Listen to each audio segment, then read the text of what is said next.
for joining me on Fascinating Frontiers, episode 124. It's July 7th, 2026. Here's what's happening in space and science today. Euclid telescope has found the two oldest quasars known, their light crossing more than 13 billion years to reach us. NASA's Parker Solar Probe detected charged dust grains riding magnetic plasma waves inside the corona during close passes. The grains interact with waves that appear to transfer energy into the surrounding plasma. Wave amplitudes and grain sizes were recorded at multiple perihelia, allowing direct comparison with models of coronal heating. Researchers are modeling how the dust-wave coupling scales with distance from the Sun. Follow-up passes at lower altitudes will test whether the mechanism holds closer in. Parker Solar Probe measurements show charged dust grains being carried on magnetic plasma waves inside the Sun's corona. The interaction appears to channel energy into the surrounding plasma, offering one concrete pathway that could explain temperatures millions of degrees hotter than the visible surface. Wave amplitudes and grain sizes were recorded during the spacecraft's closest approaches, allowing direct comparison with models. Follow-up passes at even lower perihelia will test whether the same coupling persists closer to the Sun.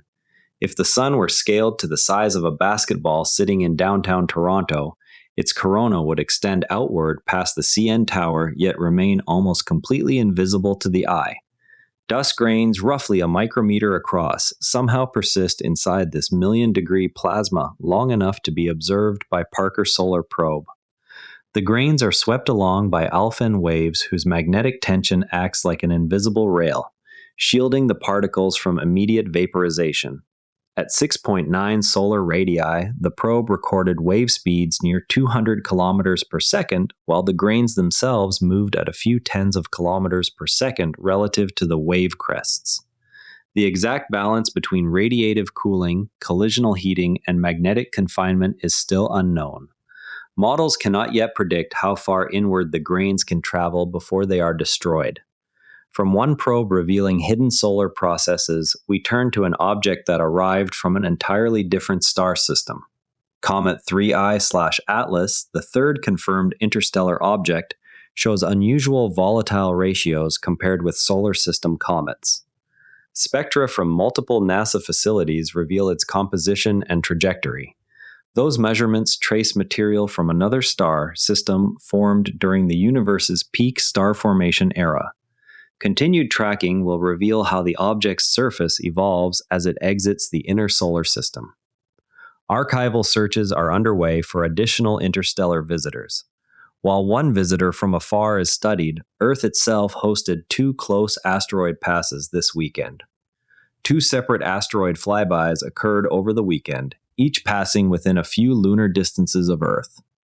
Ground-based observatories tracked the objects using both radar and optical telescopes.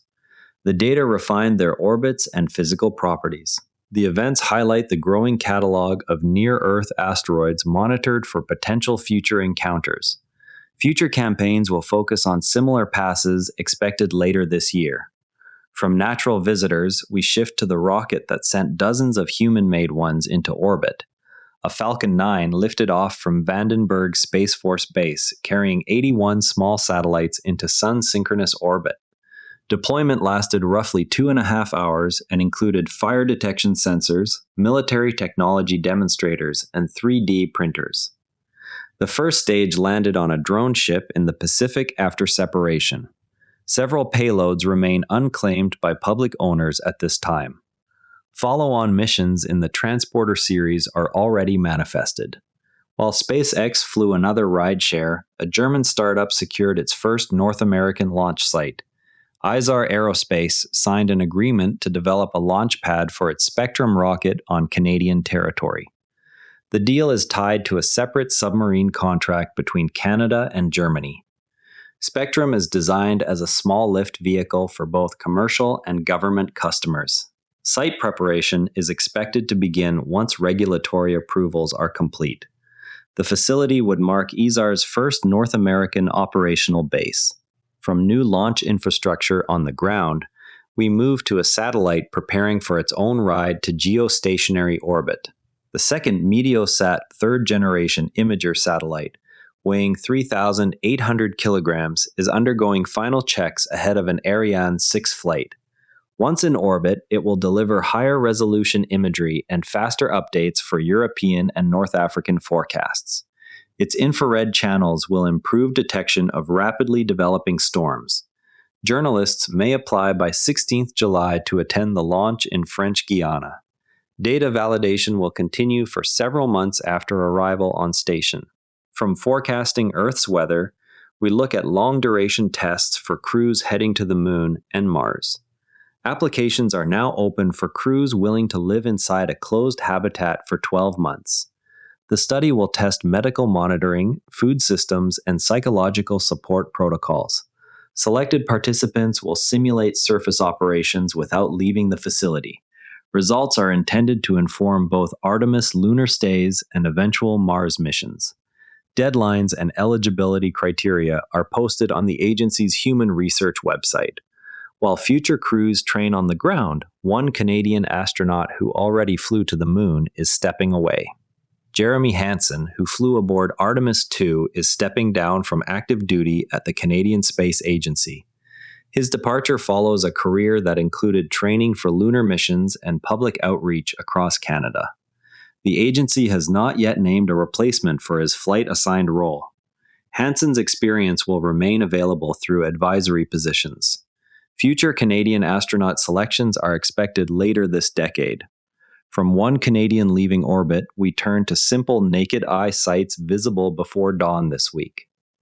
The last quarter moon passes roughly 7 degrees north of Saturn in the early morning sky. Neptune lies nearby and can be spotted with binoculars under dark conditions. Observers are also encouraged to look for the Coma star cluster in the same region. The geometry changes quickly each morning as the Moon continues its orbit. Charts and timing details appear in the magazine's weekly observing column. While planets and the Moon offer easy targets, a distant galaxy shows intricate structure worth imaging.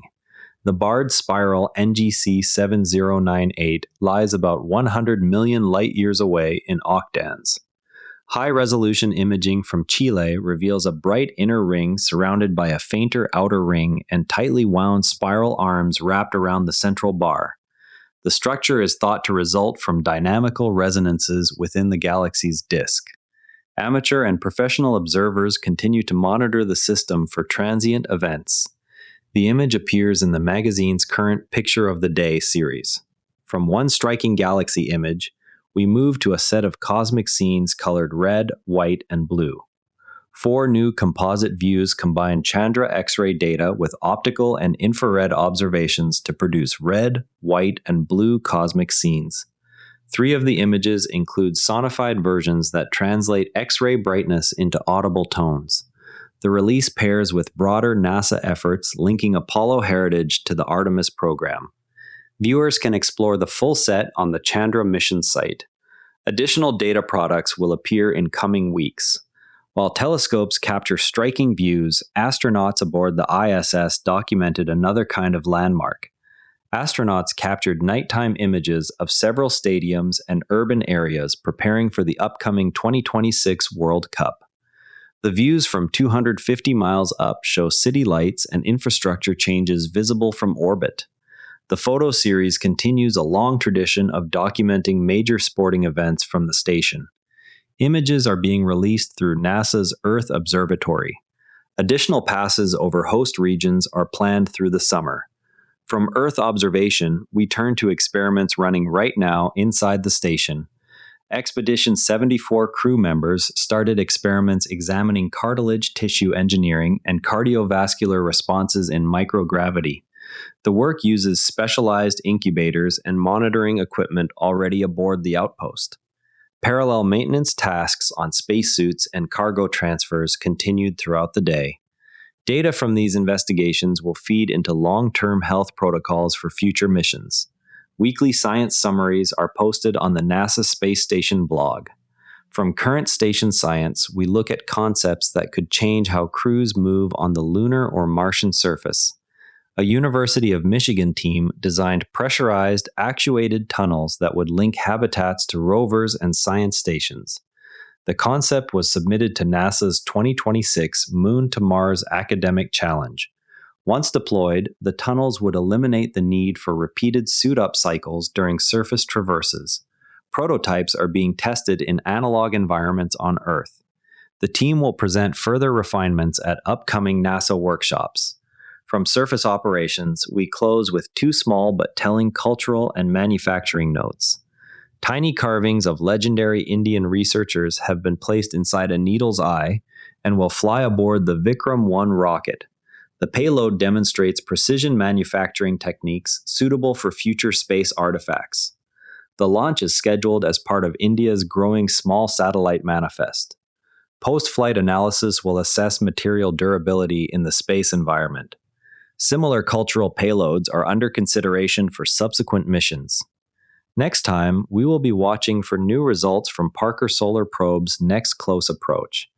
That covers today's space and science news. Share this with a fellow space enthusiast if you found it interesting. I'm Patrick in Vancouver. See you tomorrow.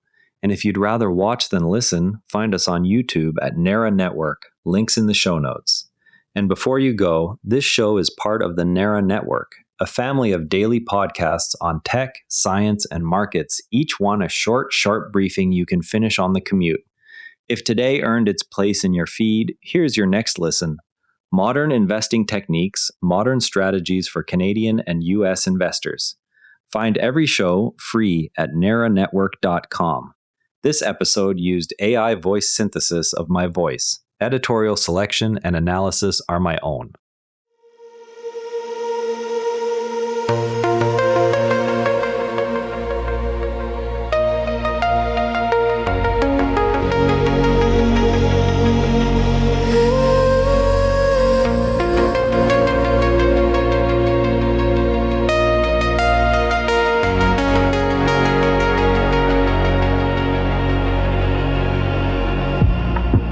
Drifting softly